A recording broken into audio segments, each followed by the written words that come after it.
Hi, this is Terry. Welcome back to my channel. Back in December, while I was on a beach in Mexico, I read the book On Our Best Behavior by Elise Loehnen, and I can't get it out of my mind. It's about the weaponization of the 7 deadly sins used to suppress and oppress women and uphold the patriarchy. And let me tell you, between the history of patriarchy and how we got to where we are, how I've been socialized and conditioned to reinforce and uphold the patriarchy unbeknownst to me, and just how insidious the patriarchy is, my brain is just in overdrive constantly as I think about ways to basically dismantle the patriarchy, recondition myself and my brain so that I am not reinforcing something that is not only not good for women, but is also not good for men in our society.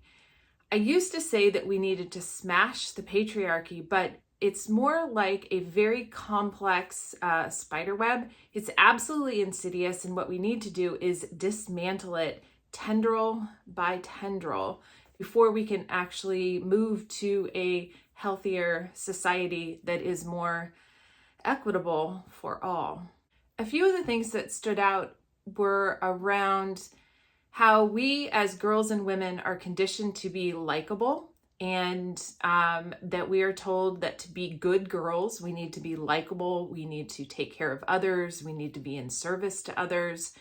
And when I start to think about all the ways in which I have catered to other people before I catered to myself, it really makes me rethink all of the way that I approach things in the world, the decisions that I'm making, and why I would even need to be considered a good girl. The concept of being a good girl is so arbitrary, because who is the judge of whether we are good girls or bad girls? We don't have the same concept for men. Boys are not conditioned to be likable, to be in service to others. There's this other concept in the book about women needing to be desirable, but not desiring. And that made my brain go, if we think about it, the patriarchy needs us to be so focused on our appearance and having our value in our appearance that it consumes money, it consumes time, it consumes worry and concern. And it also creates an atmosphere of judgment around ourselves and around how we see other women, and whether or not they are upholding the image, the acceptable image of being desirable in our society. Because we know that desirable is less about what we contribute to society, and it's more about how we look in society. With regards to our appearance, obviously, as we women are aging, those of us who are over 50, or if you're over 40 and approaching 50, our bodies are changing, our physical appearances are changing, and all of a sudden the world sees us as less interesting and unfuckable. And for some reason, that seems to be the standard of which women are supposed to strive for, is to be desirous to other men or to other people in our society.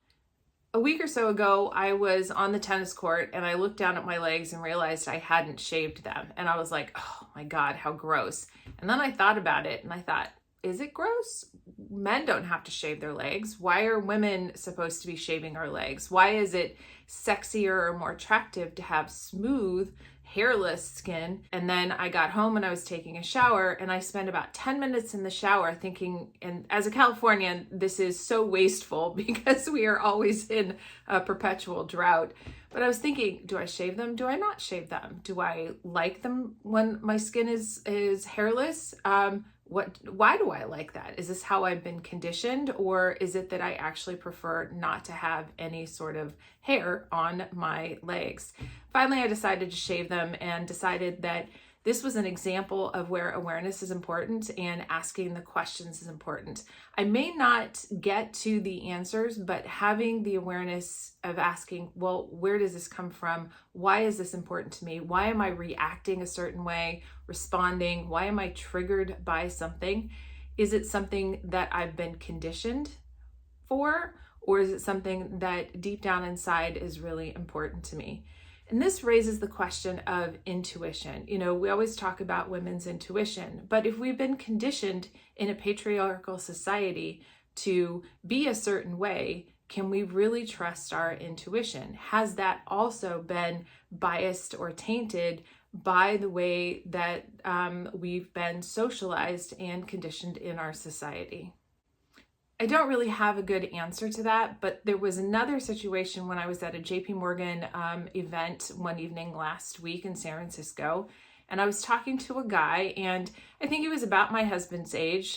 He was cisgendered, white, heterosexual male. He had been married for about 25 years, had 3 kids, and he asked me if I liked the Barbie movie. I said, well, I thought it was a beautiful movie. I thought, it was well performed, but some of the messaging in it wasn't new. I mean, I've been fighting for this for, 10 years now.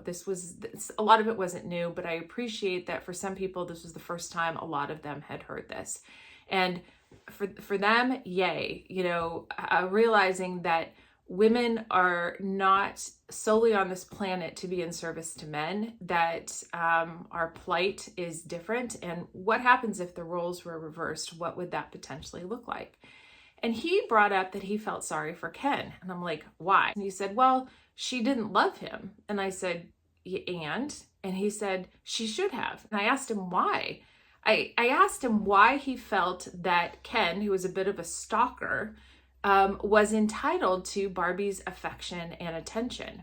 And he's like, well, because he liked her. And I said, well, wait, she has a choice in this matter too. She gets to decide who she gives her attention and her affection to. But he just could not get it that she had choice, she had agency, and just because Ken was disappointed didn't mean that Barbie owed him anything at all. Finally, after a half an hour of talking to this guy, I'd gotten something to eat, I had a glass of champagne, and I was like, yeah, I'm not here anymore. I probably, before reading this book and asking questions and thinking about how I don't want to make other people uncomfortable, I might have sat there a little bit longer, but I decided no. Why? I am not on this planet to make other people comfortable at the expense of my own comfort. And that's also been sitting on me for the last month or so. When I start to feel like I am responding in a way where I'm disregarding my feelings of discomfort in order to make somebody else feel less uncomfortable, I am taking a step back and I'm going, I ask myself, how do you want to respond to this? If you don't respond to it in the way that you've always responded, how would you respond to this?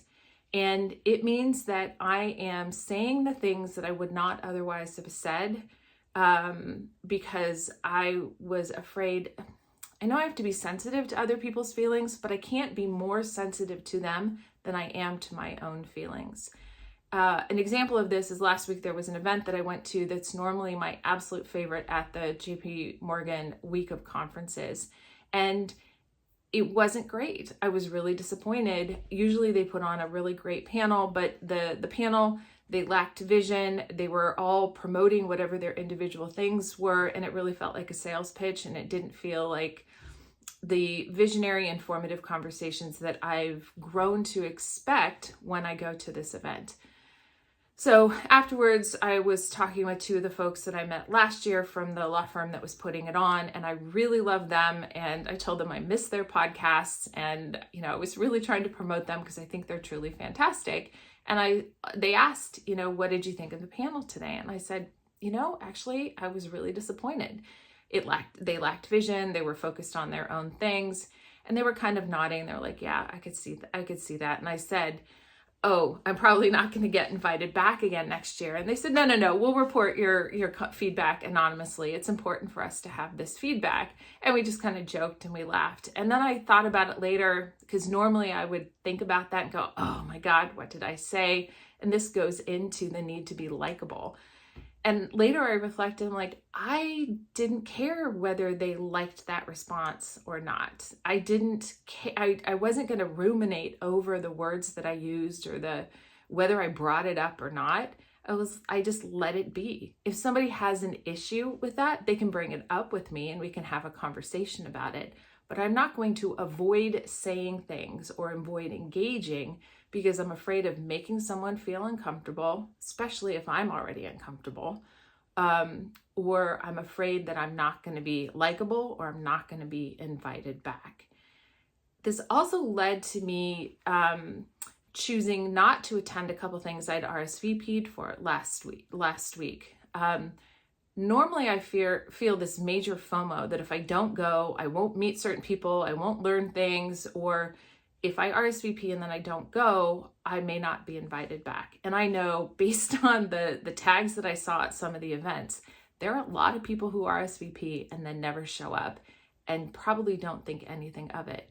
And I decided, you know what? If I don't get invited back, that's fine. But my mental health was more important. I think I was home between 8 and 9 on Sunday, Monday, and Tuesday nights. Normally I'm out until midnight.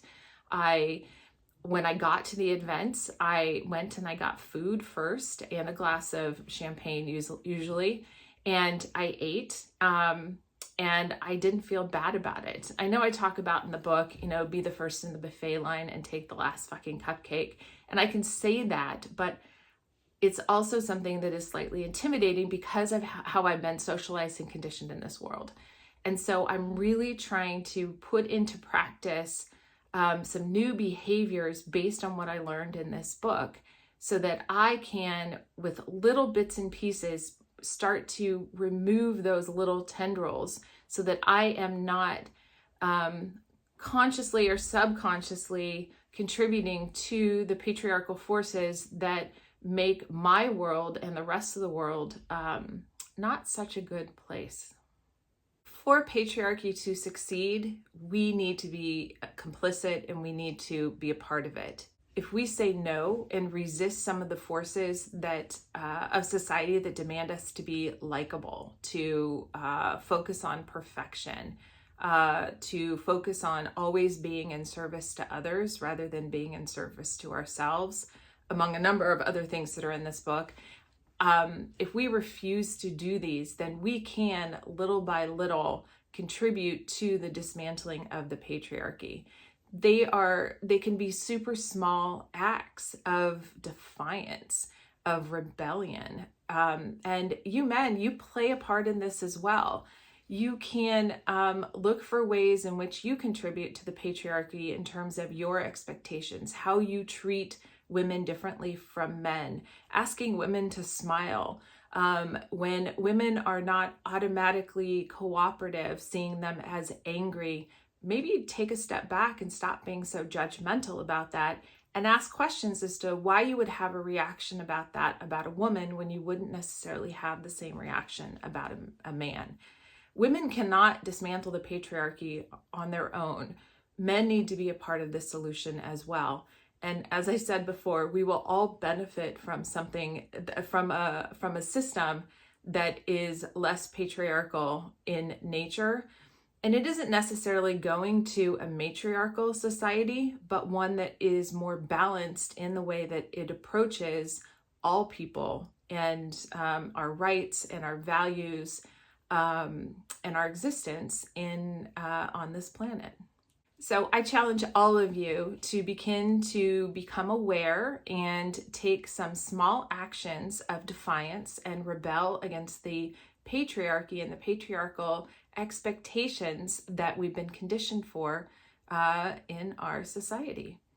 If you have thoughts about this, I would absolutely love it. If you've read the book, please let me know.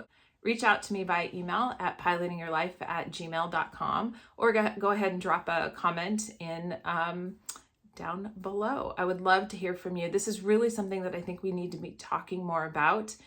And the more we talk about it, the more we can share stories, the more we can raise awareness, and we can support each other in these acts of defiance, which initially are going to be very, very uncomfortable. And others around us who are not as aware are going to resist and make us feel even more uncomfortable, and that we are not being the good girls that society is expecting us to be. And just remember, being a good girl arbitrary, no official judge, and it's a moving target, and we will never actually achieve being good girls.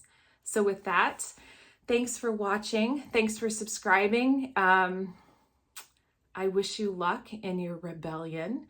And as always, let go of perfection, take some risks, and above all else, have some fun.